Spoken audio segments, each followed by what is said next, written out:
WhatsApp photo upload quality settings not showing.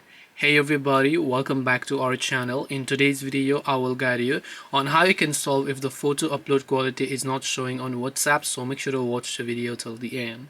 Now by this, what you mean is that whenever you open the WhatsApp application over here and then you go to a certain person you might want to send a certain image to, and then whenever you select a certain image over here, so let me go to gallery and then let's say that I select something over here. By default, what is supposed to happen is if you look at the very top right here, you'll find an option that says HD. So you can tap on the HD tab, and from the bottom you can choose standard quality or HD quality to set the quality for the photo.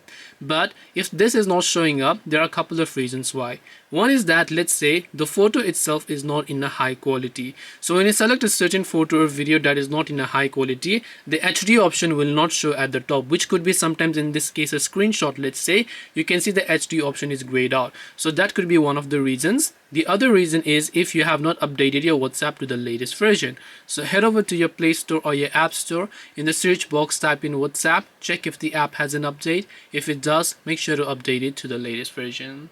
This way you can hopefully fix if the photo quality is not showing on WhatsApp. Hope this video was helpful. If you have any questions, feel free to leave them down. Thank you for watching and see you in the next video.